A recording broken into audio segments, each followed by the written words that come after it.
ସଦାପ୍ରଭୁଙ୍କ ମହାନାମର ଗୌରବ ହେଉ। ପ୍ରିୟ ଈଶ୍ୱରଙ୍କ ଲୋକମାନେ, ପରମେଶ୍ୱର ଆମମାନଙ୍କର ଜୀବନରେ ସହବର୍ତ୍ତୀ ରହି ସକଳ ପ୍ରକାରର ଆମମାନଙ୍କର ଆବଶ୍ୟକତା ପରିପୂର୍ଣ୍ଣ କରି ଜୀବିତମାନଙ୍କ ମଧ୍ୟରେ ଆମମାନଙ୍କୁ ଆଶ୍ରୟ ଦେଲେ, ସେଥିପାଇଁ ତାଙ୍କରି ନାମର ଗୌରବ ହେଉ। ଆମେ ଏହି ଦିନମାନଙ୍କରେ ପ୍ରଭୁଙ୍କର ଦୁଃଖ ଭୋଗ କାଳକୁ ସ୍ମରଣ କରୁଅଛୁ। ମଣ୍ଡଳୀ ବର୍ଷ ଅନୁସାରେ ଦୁଃଖ ଭୋଗ କାଳ ବା ଲେଣ୍ଟ ସିଜନ୍ ଆପଣା ଆପଣା ଜୀବନର ଆତ୍ମ ପରୀକ୍ଷା କରିବାର ଏକ ସମୟ ଅଟେ। ଜୀବନକୁ ଶୁଦ୍ଧ ଅପବିତ୍ର କରି ଖ୍ରୀଷ୍ଟଙ୍କର କ୍ରୁଶ ଆଡ଼କୁ ଅଗ୍ରସର ହେବାର ସମୟ ଦୁଃଖ ଭୋଗ କାଳ ସମୟ ଅଟେ। ଲେଣ୍ଟ ସିଜନ୍ରେ ଜଣେ ବିଶ୍ୱାସୀ ପ୍ରତି ତିନି ଗୋଟି ବିଷୟ ମୁଖ୍ୟ ଭାବରେ ଗୁରୁତ୍ୱପୂର୍ଣ୍ଣ ହୋଇଥାଏ: ରିପେଣ୍ଟ, ରିଟର୍ଣ୍ଣ ଏବଂ ରେଷ୍ଟୋର।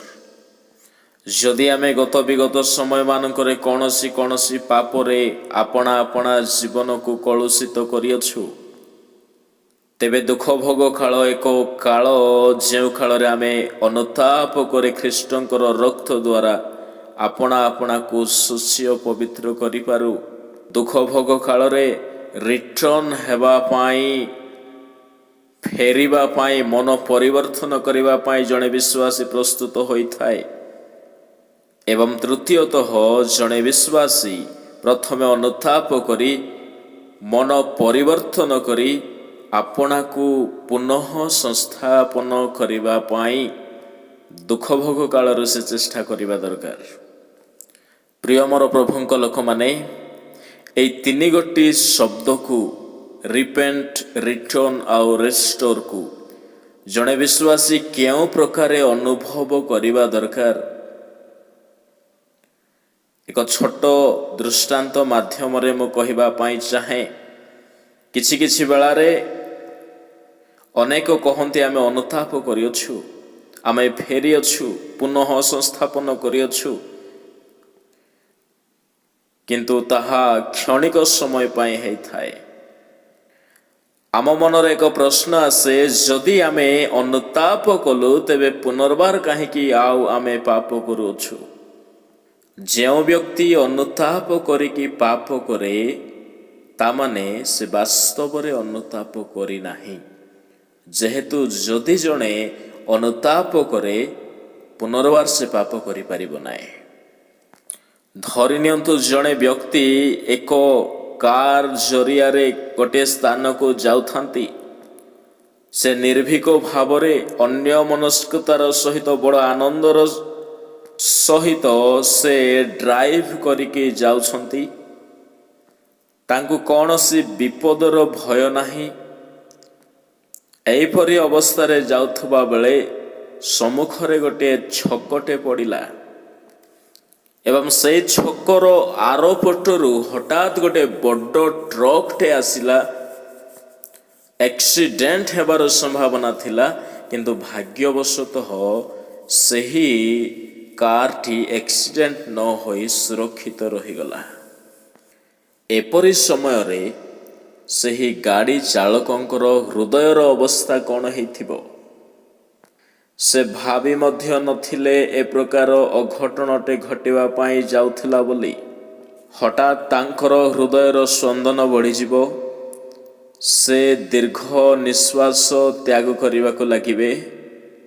ଆଉ ସେଠାରେ ସେ ଗୋଟିଏ ବିଷୟ ହୃଦୟଙ୍ଗମ କରିବେ ଯେ ସମ୍ମୁଖରେ ଏକ ଛକ ଅଛି, ଆଉ ମୁଁ ଅନ୍ୟମନସ୍କତାର ସହିତ ଯାଉଥିଲି।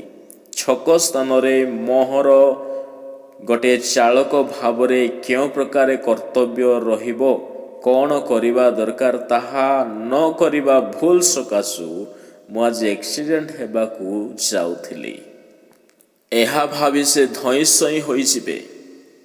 ତାମାନେ ଅନୁତାପ ମଧ୍ୟ ଠିକ୍ ସେହିପରି ଅଟେ। ଯଦି ଆମେ ଆପଣା ଭୁଲ ସକାଶୁ ଧଇଁ ସଇଁ ହୋଇନାହୁଁ, ତାମାନେ ଅନୁତାପ ଆସିନାହିଁ। ଆମେ ଆପଣା କରିଥିବା ପାପ ସକାଶୁ, ଅଧର୍ମ ସକାଶୁ ଯଦି ହୃଦୟରେ ଆମର କଷ୍ଟ ହୋଇନାହିଁ, ତାମାନେ ଆମ୍ଭଠାରେ ବର୍ତ୍ତମାନ ସୁଦ୍ଧା ଅନୁତାପ ଆସିନାହିଁ। ଯଦି ଅନୁତାପ ଆସିଥାନ୍ତା, ପୁନର୍ବାର ପୁନର୍ବାର ଆମେ ଅଧର୍ମ କରିନଥାନ୍ତୁ। ଯେଉଁ ଗାଡ଼ି ଚାଳକଟି ଥରେ ଏ ପ୍ରକାର ଭୁଲ କରି ଏ ପ୍ରକାର ଅବସ୍ଥାରେ ପଡ଼ିଲେ, ସେ ଜୀବନରେ ଆଉ ଥରେ କେବେ ଏ ପ୍ରକାର ଭୁଲ କରିବେ ନାହିଁ।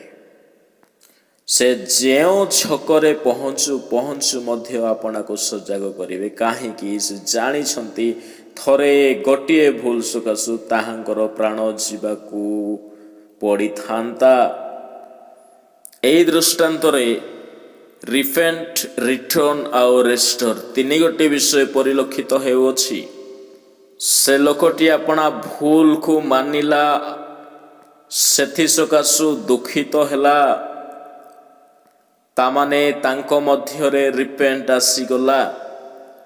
ଦ୍ୱିତୀୟତଃ ସେ ଆଉ ସେହି ପ୍ରକାର ଭୁଲ କଦାପି କରିବ ନାହିଁ, ତାମାନେ ସେ ରିଟର୍ନ ହେଇଯାଇଛନ୍ତି, ଆଉ ଥରେ କେବେ କଦାପି ସେ ପ୍ରକାର ଭୁଲ କରିବେ ନାହିଁ। ଏବଂ ତୃତୀୟତଃ ଯେଉଁ ଛକ ପାଖରେ ସେ ଗଲେ ମଧ୍ୟ ପ୍ରଥମରେ ଆପଣଙ୍କୁ ସଜାଗ କରିବେ, ତାମାନେ ରିଷ୍ଟୋର ମଧ୍ୟ ତାଙ୍କ ମଧ୍ୟରେ ଆସିଯାଇଅଛି। ପ୍ରିୟ ଈଶ୍ୱରଙ୍କ ଲୋକମାନେ, ଲେଣ୍ଟ ସିଜନ ମନ ପରିବର୍ତ୍ତନର ସମୟ ଅଟେ। ଆପଣଙ୍କୁ ପୁନର୍ବାର ଈଶ୍ୱରଙ୍କର ସନ୍ତୁଷ୍ଟଜନକ ଆକାରେ ସଂସ୍ଥାପନ କରିବାର ସମୟ ଅଟେ। ଏହି ଦିନମାନଙ୍କରେ ଅନେକ ଉପବାସ କରନ୍ତି। ଉପବାସ ଆତ୍ମିକ ଜୀବନର ଦୃଢ଼ତା ସକାଶୁ ଏକ ଉପଯୁକ୍ତ ବିଷୟ ଅଟେ। ବାଇବଲ ଧର୍ମଶାସ୍ତ୍ରରେ ଅନେକ ବ୍ୟକ୍ତି ଉପବାସ କରି ଈଶ୍ୱରଙ୍କ ଠାରୁ କିଛି କିଛି ଆଶୀର୍ବାଦର ବିଷୟ ପ୍ରାପ୍ତ ହୋଇପାରିଥିଲେ। ନୂତନ ନିୟମ ଓ ପୁରାତନ ନିୟମରେ ଉପବାସ ସମ୍ବନ୍ଧରେ ବିଭିନ୍ନ ପ୍ରକାରର ତଥ୍ୟ ଥିବା ପରିଲକ୍ଷିତ ହୁଏ। ପ୍ରାଚୀନ ସଭ୍ୟତାରେ ଲୋକେ ଆତ୍ମଶୃଙ୍ଖଳା ସକାଶୁ ମୋହରୁ ଶରୀରକୁ ରକ୍ଷା କରିବା ପାଇଁ, ସିଦ୍ଧି ଲାଭ କରିବା ପାଇଁ ଉପବାସ କରୁଥିଲେ। ଉପବାସ ଏସ୍କେଟିସିଜମ ଚିନ୍ତାଧାରାରୁ ଆସିଥିବା ଏକ ବିଧି ଅଟେ। ସନ୍ନ୍ୟାସବାଦ ଚିନ୍ତାଧାରାରୁ ଯେଉଁମାନେ ମଠବାସୀ ଥିଲେ, ସେମାନେ ଉପବାସକୁ ଗୁରୁତ୍ୱ ଦେଇ ଜାଗତିକ ମୋହରୁ ଆପଣାକୁ ରକ୍ଷା କରିବା ପାଇଁ ଚେଷ୍ଟା କରୁଥିଲେ। ଯୀଶୁଙ୍କ ସମୟରେ ମଧ୍ୟ ତିନି ଗୋଟି ଦଳ ଥିଲେ, ଯେଉଁମାନେ ଉପବାସକୁ ମାନ୍ୟ କରି ପାଳନ କରି ତିନି ପ୍ରକାରେ ନିଜ ନିଜର ଧର୍ମୀୟ କର୍ମକୁ ସମ୍ପାଦନ କରି ଆସୁଥିଲେ। ଗୋଟିଏ ଗୋଷ୍ଠୀ ହେଲେ ଏସେନ୍ସ। ଏମାନେ ସମାଜ ତ୍ୟାଗୀ। ଏମାନେ ସମାଜର କୌଣସି ବିଷୟକୁ ବ୍ୟବହାର କରନ୍ତି ନାହିଁ। ଶରୀରର ଲୋଭକୁ ନଷ୍ଟ କରିବା ପାଇଁ ବୋଲି, ଶାରୀରିକ ପ୍ରଲୋଭନକୁ ନଷ୍ଟ କରିବା ପାଇଁ ବୋଲି ଉପବାସ କରୁଥିଲେ। ଏମାନେ ଦାନଶୀଳ ବ୍ୟକ୍ତିମାନେ ଥିଲେ। ଏମାନେ ଆପଣା ଭୌଗୋଳିକ ସମ୍ପତ୍ତି, ଅର୍ଜିତ ଧନକୁ ବିକ୍ରୟ କରି ଦରିଦ୍ର ଲୋକମାନଙ୍କୁ ଦାନ କରୁଥିଲେ। ଏମାନେ ଉପବାସ ଏଇଥିପାଇଁ କରୁଥିଲେ, ଯେହେତୁ ସେହି ଦିନହୀନ ଲୋକର ଉଦରର କ୍ଷୁଧାକୁ ସେମାନେ ଯେପରି ବୁଝିବେ ଏବଂ ତଦନୁସାରେ ସେମାନଙ୍କୁ ସେବା କରିପାରିବେ। ଏମାନଙ୍କର ବିଶ୍ୱାସ ଅନୁସାରେ ଶାରୀରିକ ଅଭିଳାଷ ଆତ୍ମାର ଶତ୍ରୁ ବୋଲି ଏମାନେ ଭାବୁଥିଲେ। ପିତରଙ୍କର ପ୍ରଥମ ପତ୍ର 2 ଅଧ୍ୟାୟର 11 ପଦ ଅନୁସାରେ ପିତର କହିଲେ, ଶାରୀରିକ ଅଭିଳାଷ ଆତ୍ମା ବିରୁଦ୍ଧରେ ଯୁଦ୍ଧ କରେ। ଏହି ଚିନ୍ତାଧାରାରେ ପ୍ରବାହିତ ହୋଇ ଏମାନେ ଉପବାସ କରୁଥିଲେ। ପ୍ରିୟ ଈଶ୍ୱରଙ୍କ ଲୋକମାନେ, ଦ୍ୱିତୀୟ ଦଳ ଥିଲେ ହେର୍ମିଟ୍ ଏସ୍କେଟିକ୍ସ। ଏମାନେ ସଂସାର ତ୍ୟାଗୀ ଥିଲେ। ଧ୍ୟାନ ଦେଇ ଶୁଣିବେ, ପ୍ରଥମ ଦଳର ଲୋକମାନେ ସମାଜ ତ୍ୟାଗୀ ଥିଲେ। ହେର୍ମିଟ୍ ଏସ୍କେଟିକ୍ସ ଏମାନେ ସଂସାର ତ୍ୟାଗୀ ଥିଲେ। ଏମାନେ ସମାଜରେ ରହିବେ, କିନ୍ତୁ ସାଂସାରିକ ଜୀବନ ଏମାନଙ୍କର ନଥିବ। ସାଂସାରିକ ରୀତିବିଧି आमे गोटे गोटे समाज रे अछु, आमर एक कल्चर अच्छी परंपरा अच्छी, आमे अपना सामाजिक रीतिविधि को पालन करी बंची आसुअछु। ओडिया लोक मानकर गोटे प्रकार कल्चर, तेलुगु मानकर आउ गोटे प्रकार कल्चर, सेपरी अन्यान्य लोकंकर भिन्न भिन्न सभ्यता बा संस्कृति रही आम माने देखुअछु। एई हेरमिट्स एस्केटिक्स रो सन्यासी माने बा उपवासक माने एमाने संसार रे तो रुहंती, किंतु संसार रो कौनसी विषय को आपणांती नहीं, केवल प्राकृतिक विषय उपरे एमाने प्रभावित होइथिले। आउ एई दलरे बाप्तिजक जहन मध्य थिले बोले अनेक बाइबल विज्ञ माने कहंती।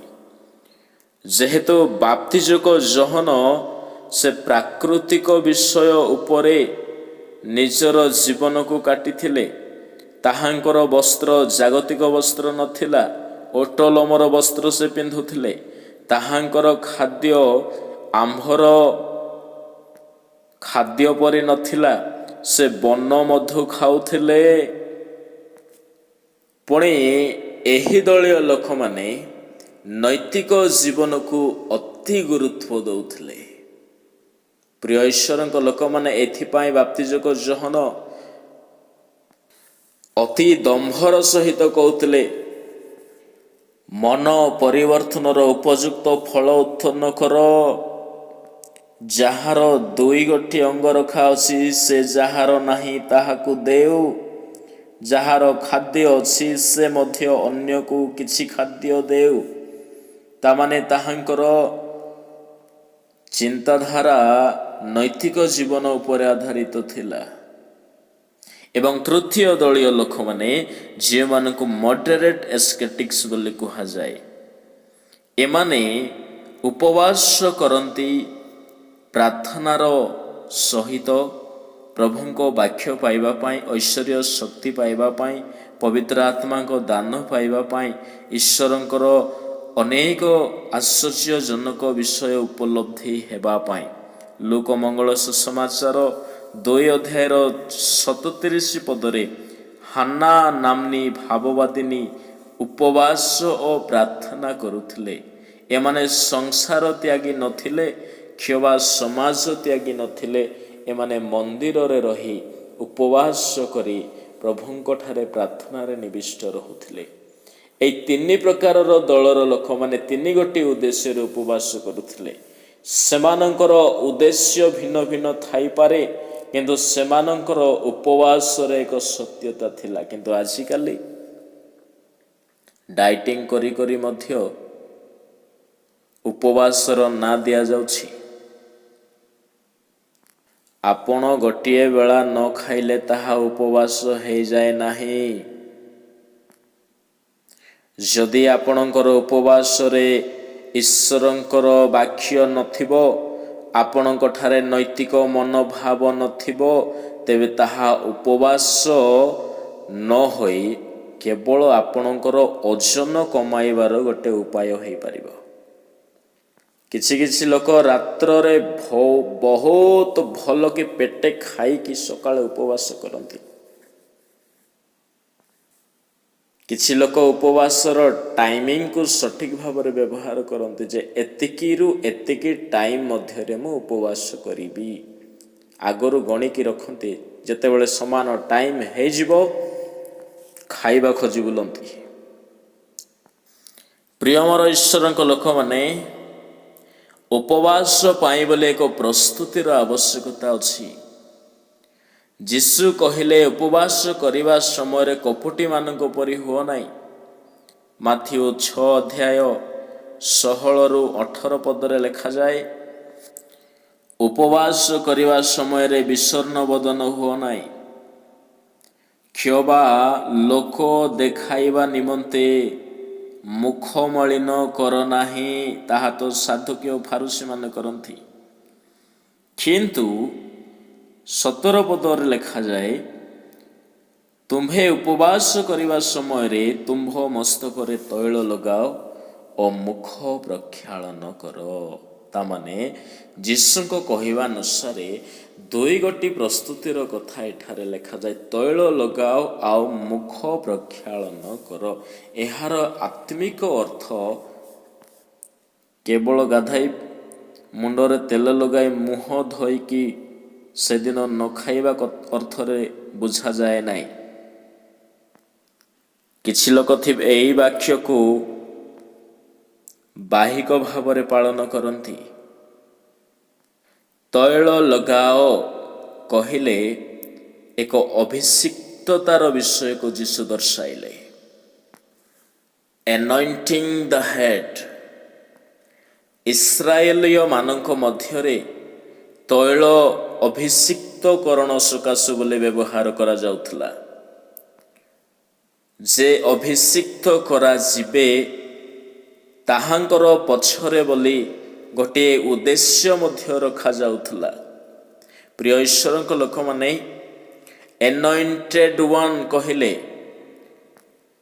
ଯେ କି ଏକ ନିର୍ଦ୍ଦିଷ୍ଟ କର୍ମ କରିବା ପାଇଁ ସମ୍ପୂର୍ଣ୍ଣ ପୃଥକ ହେଇଥିବେ, ସେହି ବ୍ୟକ୍ତି ହିଁ ସେହି କର୍ମକୁ କରିବେ। ଅନ୍ୟ କାହାରି ଦ୍ୱାରା ସେହି କର୍ମ ହୋଇପାରିବ ନାହିଁ। ଏ ପ୍ରକାର ଲୋକଙ୍କୁ ସେହି ନିର୍ଦ୍ଦିଷ୍ଟ କର୍ମ କରିବା ପାଇଁ ବୋଲି ଅଭିଷେକ କରାଯାଉଥିଲା। ତୈଳ ମସ୍ତକରେ ଢାଳିକି ଅଭିଷେକ କରାଯାଉଥିଲା। ଉଦାହରଣ ସ୍ୱରୂପ ଯାଜକମାନଙ୍କୁ ଯାଜକୀୟ କର୍ମ କରିବା ପାଇଁ ବୋଲି ଅଭିଷେକ କରାଯାଉଥିଲା। ତାହା କେବଳ ଲେବୀୟ ଲୋକମାନେ କରିବେ। ଲେବୀୟ ବଂଶୀୟ ଲୋକମାନେ ଯାଜକୀୟ କର୍ମ ପାଇଁ ପୃଥକ କରାଯାଇଥିଲେ।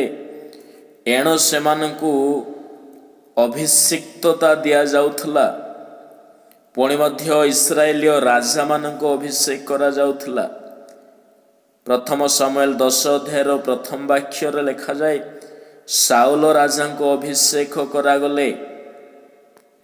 ତାମାନେ ରାଜ୍ୟର ଶାସନ ତୁଳାଇବା ପାଇଁ ଜଣେ ବ୍ୟକ୍ତିକୁ ନିର୍ଣ୍ଣୟ କରାଗଲା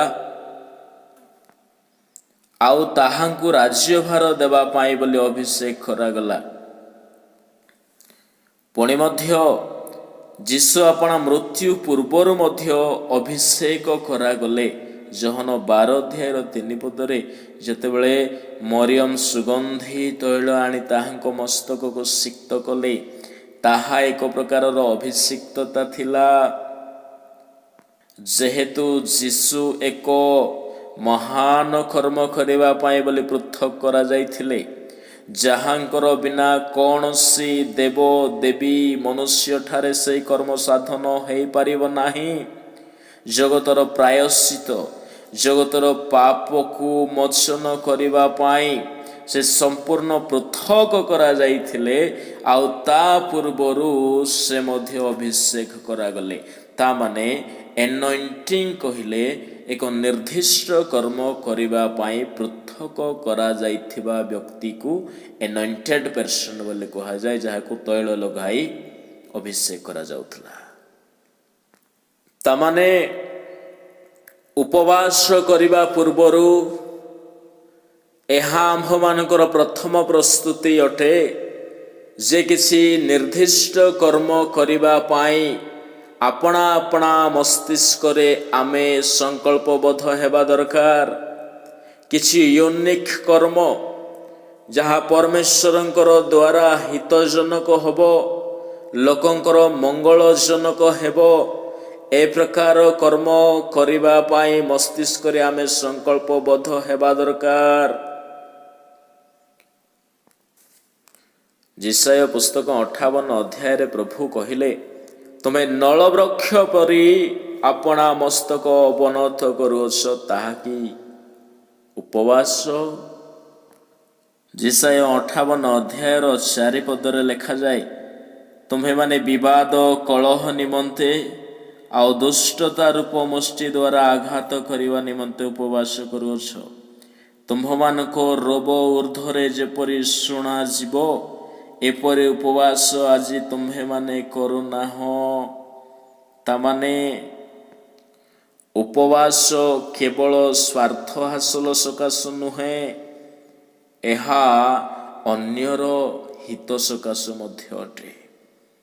6 ପଦରେ ପରମେଶ୍ୱର କହିଲେ, ଦୁଷ୍ଟତା ରୂପ ବନ୍ଧନ ଫିଟାଇ ଦେବାର, ଜୁଆଳିର ବନ୍ଧନ ମୁକ୍ତ କରିବାର, ଉପଦ୍ରବଗ୍ରସ୍ତ ଲୋକମାନଙ୍କୁ ମୁକ୍ତ କରି ଛାଡ଼ି ଦେବାର, ଜୁଆଳିକୁ ଭାଙ୍ଗିବାର, ଯେଉଁମାନଙ୍କ ଠାରେ ଖାଦ୍ୟ ନାହିଁ ସେମାନଙ୍କୁ ଖାଦ୍ୟ ଦେବାର, ଦୁଃଖୀ ଲୋକକୁ ଗୃହକୁ ଆଣିବାର, ଏହି ପ୍ରକାର ଉପବାସ ଆମ୍ଭେକି ମନୋନୀତ କରିନାହୁଁ। ତାମାନେ ଉପବାସରେ ଏକ ନୈତିକ କର୍ମ ସଂଯୁକ୍ତ ହେଇକି ଅଛି। ଯଦି ଆପଣ ଉପବାସ କରୁଅଛନ୍ତି, ପ୍ରଥମେ ଆପଣ କିଛି ଉତ୍ତମ କର୍ମ କରିବା ପାଇଁ ଆପଣା ମସ୍ତିଷ୍କରେ, ଆପଣା ମୁଣ୍ଡରେ ସଂକଳ୍ପବଦ୍ଧ ହେବା ଦରକାର। ତାହା ଆପଣଙ୍କ ପାଇଁ ଉପବାସର ପ୍ରଥମ ପ୍ରସ୍ତୁତିର ବିଷୟ ହେବ। ଦ୍ୱିତୀୟତଃ ଯୀଶୁ କହିଲେ, ମୁଖ ପ୍ରକ୍ଷାଳନ କର। ଏହା ଫେସୱାଶକୁ ବୁଝାଏ ନାହିଁ। ଯଦି ପ୍ରଭୁ କହିଲେ ମୁଖ ପ୍ରକ୍ଷାଳନ କର, ତାମାନେ ମୁଖରେ କିଛି କିଛି ମଳିନତା ଥାଏ। ବେଳେବେଳେ କିଛି କିଛି ବିଷୟ ସେ ମଣିଷର ମୁଖକୁ ମଳିନ କରିଦିଏ। ଥରେ ଯୀଶୁଙ୍କ ନିକଟରେ ଏକ ଧନୀ ଯୁବକ ଆସି ପଚାରିଲେ, ଅନନ୍ତ ଜୀବନର ଅଧିକାରୀ ହେବା ପାଇଁ ମୁଁ କ'ଣ କରିବି? ମାର୍କ ସୁସମାଚାର ତହିଁର 10 ପର୍ବର 21-22 ପଦ ଗୁଡ଼ାକରେ ଲେଖାଯାଏ, ଯୀଶୁ ତାହାକୁ ଦେଖି କହିଲେ, ତୁମ୍ଭେ କ'ଣ ଆଜ୍ଞା ପାଳନ କରିନାହଁ? ସେ ଯୁବକ ଜଣକ କହିଲେ, ଆଜ୍ଞା ମୁଁ ବାଲ୍ୟକାଳରୁ ପ୍ରଭୁଙ୍କର ଆଜ୍ଞା ମାନ୍ୟ କରି ଆସିଅଛି। ଚୋରି ନ କରିବା, ବ୍ୟଭିଚାର ନ କରିବା, 10 ଆଜ୍ଞାର 10 ଗୋଟି ଆଜ୍ଞା ଯାକ ମୁଁ ପାଳନ କରି ଆସୁଅଛି। ଯୀଶୁ ତାହାକୁ ଗୋଟେ କଥା କହିଲେ। 21 ପଦରେ ଲେଖାଯାଏ, ଯୀଶୁ ତାଙ୍କ ପ୍ରତି ଏକ ଦୃଷ୍ଟିରେ ଚାହିଁ ତାଙ୍କୁ ସ୍ନେହ କଲେ ଓ କହିଲେ, ତୁମ୍ଭର ଗୋଟିଏ ବିଷୟ ଊଣା ଅଛି। ତୁମ୍ଭେ ଯାଇ ଆପଣାର ସର୍ବସ୍ୱ ବିକ୍ରୟ କରି ଦରିଦ୍ରମାନଙ୍କୁ ଦାନ କର, ଆଉ ତୁମ୍ଭେ ସ୍ୱର୍ଗରେ ଧନ ପାଇବ। ପୁଣି ଆସି ମୋହର ଅନୁଗମନ କର। ଏକଥା ଯେମିତି ସେ ଧନୀ ଲୋକଟି ଶୁଣିଲା, ମୁଖ ତାର କଳା ପଡ଼ିଗଲା। ମୁଖ ମଳିନ ହେଇଗଲା ବୋଲି 22 ପଦରେ ଲେଖାଯାଏ। ଏହି କଥାରେ ତାଙ୍କ ମୁଖ ମଳିନ ହୋଇଗଲା। ତାମାନେ ଏ ଯୁବକ ଅନନ୍ତ ଜୀବନ ପାଇବା ପାଇଁ ହିଁ ଇଚ୍ଛା କରେ, କିନ୍ତୁ ଯୀଶୁଙ୍କର ଅନୁଗାମୀ ହେବା ପାଇଁ ତାହାର ଇଚ୍ଛା ନାହିଁ। ସବୁ ମଣିଷର, ସବୁ ଖ୍ରୀଷ୍ଟିଆନର ଏକମାତ୍ର ଉଦ୍ଦେଶ୍ୟ ଅଛି ସ୍ୱର୍ଗ ପାଇବା, କିନ୍ତୁ ସ୍ୱର୍ଗକୁ ଯିବାର ପଥରେ ଚାଲିବା ପାଇଁ କାହାର ହେଲେ ଇଚ୍ଛା ନାହିଁ। ସମସ୍ତେ ସ୍ୱର୍ଗକୁ ଯିବାକୁ ଇଚ୍ଛା କରିବେ, କିନ୍ତୁ ଗିର୍ଜାକୁ ଆସିବାକୁ ଇଚ୍ଛା କରିବେ ନାହିଁ। ସମୟ ନାହିଁ ସେମାନଙ୍କ ହାତରେ। ଆଉ ଯଦି ଜଣେ ସେମାନଙ୍କୁ କହିବ, କାହିଁକି ଗିର୍ଜାକୁ ଆସିନ, ମୁଖ ମଳିନ ହୋଇଯିବ। ଉପବାସ ପୂର୍ବରୁ ଆପଣା ଆପଣା ମୁଖର ମଳିନତା ଦୂର କରିବା ଦରକାର।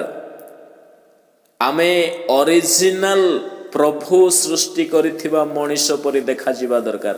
ଆମେ ତ ଜଗତର ଅନେକ ବିଷୟକୁ ନେଇକି ଆମ ମଧ୍ୟରେ ଆମେ ଢାଙ୍କି ହେଇକି ଅଛୁ। ଆମର ଅରିଜିନାଲିଟି ଦେଖାଯାଉ ନାହିଁ। ଆପଣଙ୍କର ପ୍ରଫେସନ୍ ଯାହା ବି ହେଉ, ଆପଣଙ୍କର ପୋଜିସନ୍ ଯାହା ବି ହେଉ, କିନ୍ତୁ ଉପବାସରେ ଆପଣ ପ୍ରଭୁ ସୃଷ୍ଟି କରିଥିବା ଗୋଟେ ମଣିଷ ଭାବରେ ଦେଖାଯିବା ଦରକାର। ସମାଜ ଦ୍ୱାରା ସୃଷ୍ଟି ହେଇଥିବା ମଣିଷ ନୁହଁ। ଉପବାସର ତୃତୀୟ ପ୍ରସ୍ତୁତି। ଉପବାସ ସକାଶୁ ଲାଟିନ୍ ଶବ୍ଦ ଇନ୍ହା ନେଫେସ୍ ବୋଲି ଲେଖାଯାଏ, ଯାହାର ଅର୍ଥ ଏଫ୍ଲିକ୍ଟ ସୋଲ୍ ବା ସେଲ୍ଫ। ତାମାନେ ଉପବାସ କହିଲେ ଆତ୍ମାକୁ କ୍ଲେଶ ଦେବାର ଗୋଟିଏ ବିଷୟଟେ, ଦୈହିକ ବିଷୟ ନୁହେଁ, ଦେହକୁ କଷ୍ଟ ଦେବାର ବିଷୟ ନୁହେଁ। ଉପବାସ ଶରୀର ସହିତ ଜଡ଼ିତ ନ ହୋଇ ଏହା ଆତ୍ମା ସହିତ ଜଡ଼ିତ ରହିଥିବା ଏକ ବିଷୟଟେ। ଏ ଗ୍ରେଟଲି ଡିଷ୍ଟ୍ରେସ୍ ଅଫ୍ ସୋଲ୍, ପ୍ରାଣର ଗଭୀର ସନ୍ତପ୍ତର ବିଷୟ। ଯେତେବେଳେ ହାନା ପ୍ରଥମ ସାମୁଏଲ 1:7-10 ମଧ୍ୟରେ ଲେଖାଯାଏ, ପରମେଶ୍ୱର ଯେତେବେଳେ ହାନାଙ୍କର ଗର୍ଭ ରୁଦ୍ଧ କଲେ, ସେ ଆପଣା ଦୈହିକ ସୌନ୍ଦର୍ଯ୍ୟ, ଦୈହିକ ଅଭିଳାଷରୁ ସମ୍ପୂର୍ଣ୍ଣ ଭାବରେ ବିମୁଖ ହୋଇଗଲେ। 1:8-9 ଅନୁସାରେ ସେ କିଛି ଖାଇଲେ ନାହିଁ କିମ୍ବା ପିଇଲେ ନାହିଁ। ଗୋଟିଏ ସନ୍ତାନ ପାଇବା ଉଦ୍ଦେଶ୍ୟରେ ସେ ଈଶ୍ୱରଙ୍କ ଗୃହକୁ ଯାଇ ଅତି ଅନୁତାପର ସହିତ ଉପବାସ କଲେ। ତାହାଙ୍କର ଉପବାସ ପ୍ରାର୍ଥନାରେ ଶବ୍ଦ ବାହାରୁ ନଥାଏ, କିନ୍ତୁ ଓଠ ହଲୁଥିଲା। ସେ ଏମିତି ପ୍ରାର୍ଥନା କଲେ, ଏଲିଜା ଯୋଗ ଶୁଣି ପାରୁନଥିଲେ। ତାହାଙ୍କର କ୍ରନ୍ଦନ ଏଲିଙ୍କ ନିକଟବର୍ତ୍ତୀ ହୋଇପାରୁନଥିଲା। ଏଲି କହିଲେ, ତୁମ୍ଭେ କେତେ କାଳ ମତ ହୋଇଥିବ? ତାମାନେ ହାନାଙ୍କର ଉପବାସର ପ୍ରାର୍ଥନା ଏଲିଙ୍କୁ ଦେଖାଯାଉନାହିଁ, ବୁଝାପଡ଼ୁନାହିଁ, କିନ୍ତୁ ହାନାଙ୍କର ହୃଦୟର କ୍ରନ୍ଦନ, ହୃଦୟର ପ୍ରାର୍ଥନା ପରମେଶ୍ୱର ଦେଖିପାରିଲେ। ଏଣୁ ବର୍ଷ ବର୍ଷ ଧରି ତାହାଙ୍କର ଯେଉଁ ଗର୍ଭରୁଦ୍ଧ ହୋଇଥିଲା, ପରମେଶ୍ୱର ତାହାକୁ ଉନ୍ମୁକ୍ତ କଲେ। ତାମାନେ ପ୍ରିୟ ଈଶ୍ୱରଙ୍କ ଲୋକମାନେ, ଉପବାସ ହୃଦୟର ଏକ ସନ୍ତପ୍ତରୁ ଜାତ ହେଉଥିବା ବିଷୟଟେ। ଏହା ଶାରୀରିକ କ୍ଲେଶର ବିଷୟ ନୁହେଁ। ଯଦି ଆମେ ବାସ୍ତବିକ ଉପବାସ କରିଅଛୁ, ତେବେ ଆମ ପାଇଁ ବୋଲି ଅନେକ ବିଷୟ ବନ୍ଦ ହୋଇଅଛି, ସେ ସକଳ ବିଷୟ ଉନ୍ମୁକ୍ତ ହେବ। ବେଳେବେଳେ କିଛି କିଛି ସ୍ୱର୍ଗୀୟ ଆଶୀର୍ବାଦଜନକ ଆମ ଜୀବନରେ ଆସିବାର ଥିବ, କିନ୍ତୁ ମଝିରେ ରୁଦ୍ଧ ହୋଇଥିବା ହେତୁ ତାହା ଆମେ ପାଇପାରିନଥାଉ।